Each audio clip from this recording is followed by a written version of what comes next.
Welcome back to another Boomer Bust Editorial. I'm your host, Terry, and today I'm talking about the Packers firing Mike McCarthy.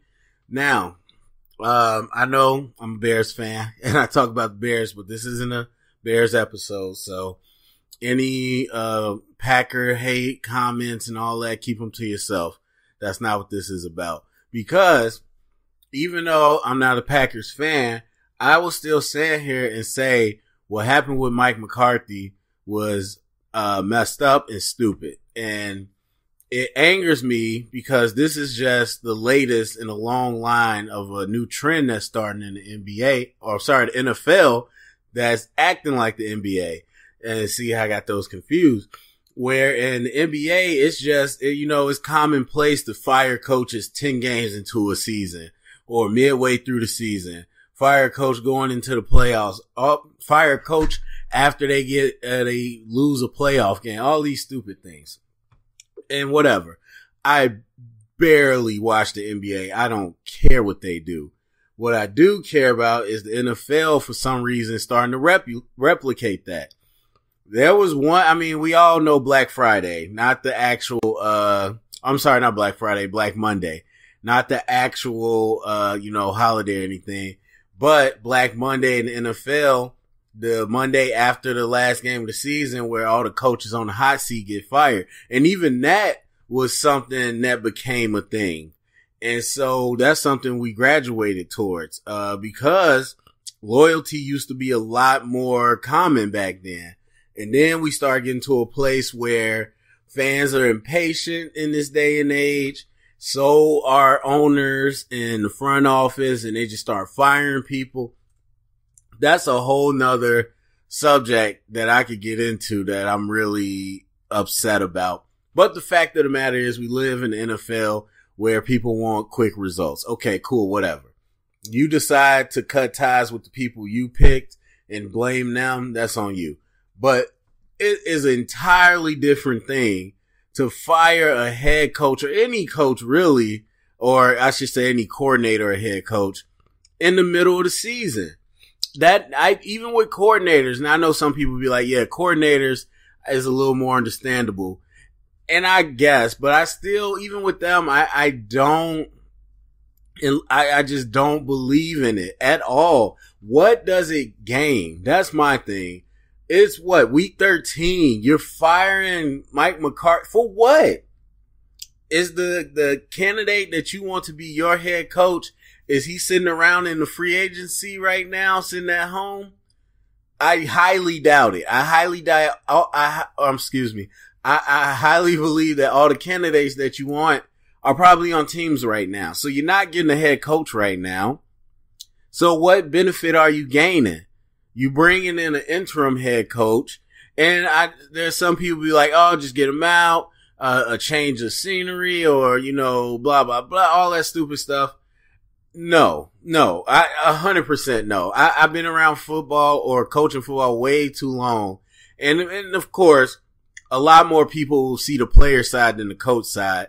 So you might not agree, but I've seen the coach side way too long to know that's not even remotely true. Not in no week 13. There isn't going to be some significant turnaround. Unless there was an actual, some bad going on with a player and a coach, or, a coach was doing something crazy, like a Petrino or whatever, somewhere the situation was real bad, or the coach was never there, or, some very unprofessional. Other than that, nobody's gonna walk in with a magic pill and be like, oh, okay, here we go, and now the team's great. If they could do that, then they would have already been a head coach. So, what do you gain? I just don't see what you gain from doing this. And it's setting this dangerous trend where we seen with Hugh Jackson, when we now seeing with Mike McCarthy. And it's just disturbing. Again, coordinators, people, I can understand a little more, especially if you got a position coach or an assistant coordinator that has previous experience or you have confidence in, but not the head coach. The team takes the identity of the head coach. That's not coach speak. That's not sports talk. That is true in football. Basketball, no, not really. But in the NFL, it is true on every level of football. They are going to take on the personality of the head coach, and they're going to follow his lead, because you're only going to be able to do what people allow you to do. And so whether that's you having a bad locker room or bad cohesion or any of that, or the opposite where you have a great locker room and a great attitude around the team, either way it stems from the head coach. And so removing that and putting in somebody else, you're not gaining nothing, because it takes time to establish. That's why we talk so much about first year head coaches. Not only does it take them the whole year to really start establishing who they are, but you think about how early they get hired, right after the season, around in March and stuff. And so, or even before that, way before that, before the combine. But they get hired right after the season. You know, they get in there, they build a staff. They had to build cohesion with the staff and get on the same page. Then they gotta, change the facilities into the way they want it. And they gotta set their tone. Then they gotta meet the players. And they gotta establish the norms. And then they gotta show them how you want them to practice. Show them how you want to play. Show them how you react. Like you know how much work goes into it? If you work in any type of business, team dynamics is real. And it's very much emphasized in sports because it's a team sport. And so that stuff is very real, and it takes time to build. And so we always talk about, team chemistry.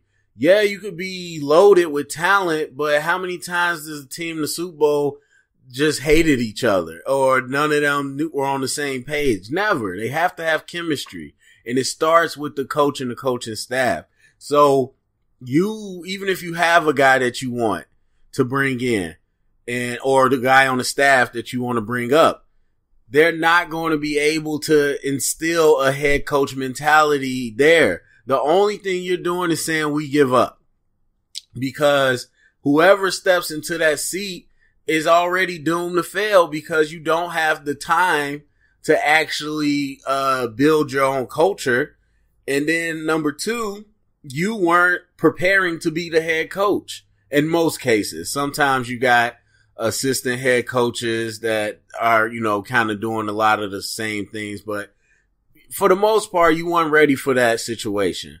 And so now whatever you do isn't going to be quality. It's going to be, quickly produced. And then on top of that, you're not going to have the team's ear. I mean, even if, I'm telling you, I've seen it, even if you're a respected coordinator or a very respected position coach, you go up to the head coach where you're the authority now, it's not going to be the same, because your name is interim head coach. And these aren't little kids either. These are grown men. They know what that means. And so I'm not saying that they're going to go out there and just act like little kids, but it's not going to be the same accountability or professionalism with the head coach. And so that as itself, as a trend, I just don't get. It doesn't help anybody. It gets the team going in the wrong direction. I mean, even if you want to rebuild, you don't do that in the middle of the season. Like, it blows my mind that teams forgot that you just wait to the end of the season. How hard is that? If you're saying you're doing such a terrible job that we're losing and we're not competitive this year, then let them ride it out. Nothing's about to change. What do you want to start trying to climb down the draft ladder? You want to try to tack some wins on to get you out of the top 5 draft? Like, what's the point? And I mean, I'm not saying don't go out there and tank, but I'm saying, what is removing the head coach going to do? Like that, and then the accountability falls on the head coach and all that, like I said, but it's still a whole staff. So, like with the Browns, okay, Hugh Jackson in the O coordinator. Okay, you made a statement there. But with like the Packers, okay, just the head coach. All right, what is that going to do? All the same people that have been coaching them is still going to be here, and now they don't have a head coach. I don't get it. I never got it in the NBA, nor do I care. But in NFL, it makes us look dumb and petty and reactionary. Oh my God, we lost again, fire him. Like, that's so stupid. And then Mike McCarthy in general, or specifically, I should say, the fact that this man won you a Super Bowl. And I'm not saying you win a Super Bowl, you tenured and you get to stay as long as you want. I'm not saying that like some college places. But winning the Super Bowl used to mean a lot. It used to mean, as a head coach, that used to mean a whole lot. And you get a whole lot of cachet. Now he's got cachet. He's going to be able to get a job, no problem. But that used to get you a certain level of respect. And I guess on some level, it is just disrespectful to fire a head coach in the middle of the season. To not let a coach finish the season is very disrespectful. I don't care what anyone says. Honestly, even if it was me, it would depend on the situation. But if it was me, and let's say I'm the head coach and my offensive coordinator is just not working, and I, say I respect and I brought the guy in, I say, hey, I'm not going to fire you out of media, but I'm going to start taking over calls, or I'm going to have this coach start designing the game plan. We're going to reduce your role, leave your title, and then, at the end of the season, we're going to part ways. Like, something with just, some respect amongst peers and colleagues. It's just disrespectful to me to just fire you can't even finish the season. Like, you're not good enough to stick around for these last 4 weeks. Like, how crazy is that? I don't know. Maybe I'm making a bigger deal than it is. I mean, I don't follow the Packers closely. Of course, I see their stuff because they're in the division. So people want to come tell me like, oh, this was happening and this, and I know the Aaron Rodgers relationship, fine, whatever. It don't matter. If your season's at where it's at, especially you feel like, okay, that loss really kicked us out of competition, then just let him finish the season. Again, what do you gain from firing him right now? And like people say, well, you can start the search now. You could have started the search at the week 1. You don't need to fire the coach to start the search.